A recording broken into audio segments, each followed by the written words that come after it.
Olá, turma! Hoje, na nossa aula de História, nós iremos trabalhar a Nova República, dos anos de 1985 até os dias atuais. Prestem muita atenção. Depois de longos anos sob o domínio militar, a parcela da população contrária à ditadura se fortaleceu. Em 1984, começaram a acontecer manifestações em todo o país para que o novo presidente da República fosse escolhido pelo voto direto, que foi aquele movimento que estudamos no nosso último vídeo, as diretas já, onde a população saiu às ruas pedindo que as eleições fossem agora de forma direta, ou seja, que a população pudesse votar. As manifestações populares impulsionaram o avanço rumo à democracia. Em 15 de janeiro de 1985, o Colégio Eleitoral, numa eleição indireta, elegeu um presidente civil, ou seja, não militar. O presidente escolhido foi Tancredo Neves. O seu vice-presidente foi José Sarney. Porém, turma, no dia 14 de março de 1985, a véspera de sua posse, Tancredo Neves adoeceu gravemente e em 21 de abril morreu aos 75 anos. Logo, quem assumiu a presidência da República foi o seu vice, José Sarney, que assumiu de 1985 a 1990. O governo de Sarney foi o primeiro depois da ditadura militar. Sarney era representante de grupos políticos conservadores, dissidente de última hora do regime militar. Sem fazer mudanças estruturais, ou seja, ele não fez mudanças bruscas no Brasil, Sarney ao menos comandou uma recuperação legal dos direitos do cidadão brasileiro. Entre as medidas mais importantes estão a liberdade sindical, o fim da censura, o pluripartidarismo ampliado, a convocação da Assembleia Constituinte e a remoção do entulho autoritário da ditadura militar. Logo, turma, quem assumiu tudo foi José Sarney. Porém, as modificações que ele fez neste período não foram muito grandes. Ele tentou modificar o Brasil aos poucos, para que não fizesse de forma brusca. Seguindo o ideal de democracia, uma nova Constituição foi elaborada e promulgada em 1988. O documento previa eleições diretas, também foi determinado o fim da censura aos meios de comunicação e o povo passou a ter mais liberdade para se manifestar. A economia enfrentava um período ruim nesta época. Por isso, o governo fez uma série de mudanças para tentar controlar a inflação. Só lembrando, turma, inflação é o aumento geral de preços, o que faz com que as pessoas não consigam comprar muitos produtos com o seu salário, tá? Então vamos agora olhar um pouquinho do que tinha na Constituição de 1988. Essa Constituição, que foi feita em outubro de 88, ela foi conhecida como Constituição Cidadã. Por quê? Porque ela recuperou muitos dos direitos perdidos pela população no período militar. Primeira coisa que ela recuperou: as eleições diretas e secretas em todos os níveis. Todo mundo poderia votar, tá? E agora seria de forma secreta. Os presidentes, apenas José Sarney ia cumprir 5 anos, porque ele já entrou nessa transição de ditadura para democracia. Os outros presidentes que fossem eleitos após ele só cumpririam 4 anos. Teve o voto facultativo para os analfabetos e menores entre 16 e 18 anos, ou seja, o voto não seria obrigatório para quem fosse analfabeto e nem para quem tivesse entre 16 e 18, porém, eles poderiam sim, teriam a liberdade de votar. As eleições para os cargos executivos seriam em 2 turnos. Novamente voltou o habeas corpus, houve o fim da censura, houve o direito de greve, porque na época da ditadura militar as pessoas não podiam fazer greve. As férias que as pessoas tinham direito, além dela receber, ainda havia um acréscimo de 1/3 do seu salário. Elas recebiam as férias, mais 1/3 do salário que elas ganhavam durante o ano todo. E o funcionário que fosse demitido sem a justa causa ia ganhar 40% em cima do valor do seu FGTS. Houve dessa época também a chamada licença maternidade e paternidade, que era o direito da mulher que engravidasse poder ficar com seu filho após tê-lo, ou seja, após dar à luz. A mulher ficaria 120 dias em casa após dar à luz e o homem, ou seja, o pai, ficaria 4 dias apenas, pois a mulher amamenta, certo? O seguro-desemprego, agora as pessoas, os cidadãos têm esse direito. E o racismo nessa Constituição se tornou um crime inafiançável. Quem fizer racismo é um crime e vai preso sem uma fiança pré-definida. Ao final do governo de José Sarney, o povo elegeu para a presidência do Brasil Fernando Collor de Mello em 1989. Turma, Fernando Collor de Mello, ele era visto como novo, moderno, arrojado, independente, algo que eles queriam para a presidência. Eles queriam um novo modelo de presidente que trouxesse modernidade, que trouxesse inovação para o Brasil. O passado de Fernando Collor de Mello, seu passado tanto pessoal quanto familiar, estava ligado à ditadura militar. Collor era jovem e prometia modernização econômica e recebeu bastante apoio da mídia. Uma das medidas mais polêmicas de seu governo foi o Plano Collor, uma tentativa de conter a inflação que não parava de crescer. Para isso, ele determinou o bloqueio da poupança da população por 18 meses, o que fez com que muitas pessoas fossem à falência nesta época. Por quê, turma? Logo depois da sua posse, Collor anunciou no outro dia o seu plano. O seu plano foi feito em março de 1990. Primeira coisa que vinha falando no seu plano, retornou o Cruzeiro. A moeda Cruzeiro retornou para o Brasil. Segundo, ele confiscou esses investimentos de todas as pessoas, não apenas o que estavam nas contas correntes, não apenas os investimentos que estavam em giro capital, mas eles confiscou também as poupanças da maior parte da população brasileira por 18 meses. Qual era o objetivo? Ele tinha o objetivo de diminuir a inflação por meio da redução de consumo. Quanto menos as pessoas consumissem, a inflação ia diminuir. E aumentar as tarifas, facilidades para importações, privatização de empresas estatais, redução de gastos públicos, salários, aposentadorias e projetos sociais. Ele diminuiu basicamente tudo no Brasil, querendo que a economia brasileira ficasse bem. Porém, o resultado disso foi a redução do consumo e da produção. A produção brasileira decaiu demais no período de Collor e desempregos e a falência chegou a muitas famílias brasileiras. 2 anos após o início de seu governo, Collor foi acusado de corrupção pelo irmão em uma entrevista publicada na revista Veja semanal. Com a pressão da mídia e de parte da elite financeira, a população foi às ruas pedindo o impeachment, ou seja, o impedimento do presidente e que ele fosse processado e cassado para deixar o cargo. Pois bem, turma, o irmão de Collor, Pedro Collor, entregou documentos que comprovavam um esquema de corrupção envolvendo o presidente do Brasil.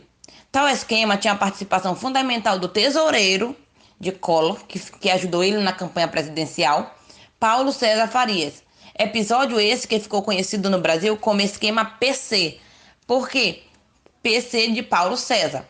Pois bem, turma, Collor então foi um presidente que prometeu muitas coisas ao Brasil, porém foi um dos primeiros presidentes após a ditadura militar que sofreu o impeachment. Muitas pessoas foram às ruas em manifestações populares por todo o país. Partidos políticos e a sociedade civil se uniram, fortalecidos pela adesão de várias ONGs da OAB, da CUT, dos estudantes, como a UNE e a USB, e tomaram as ruas das mais importantes cidades do país, exigindo o impeachment de Collor. Eles foram conhecidos, turma, como os caras pintadas, e foram às ruas pedindo fora Collor, pedindo seu impeachment. Em setembro de 1992, o Congresso aprovou o impeachment de Collor.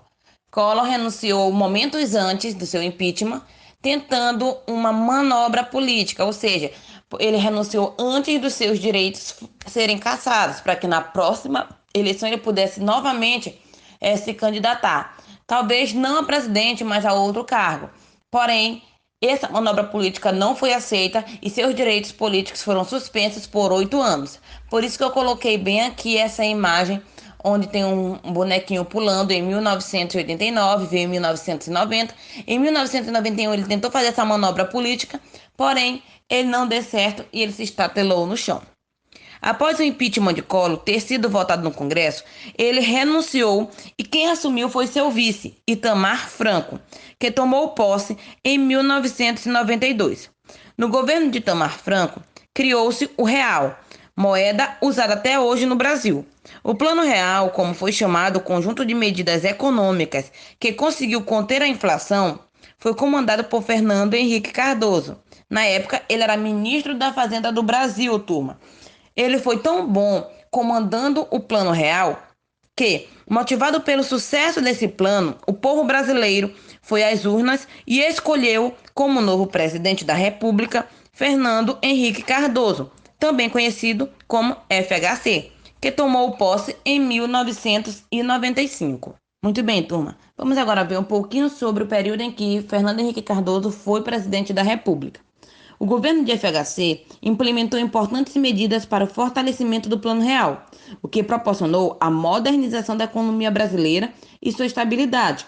Porém, turma, essa modernização ela não foi o suficiente para poder organizar a desigualdade social, um dos principais problemas que estavam no Brasil há bastante tempo. A população reelegeu o FHC em 1998, que cumpriu seu segundo mandato de presidência até dezembro de 2002.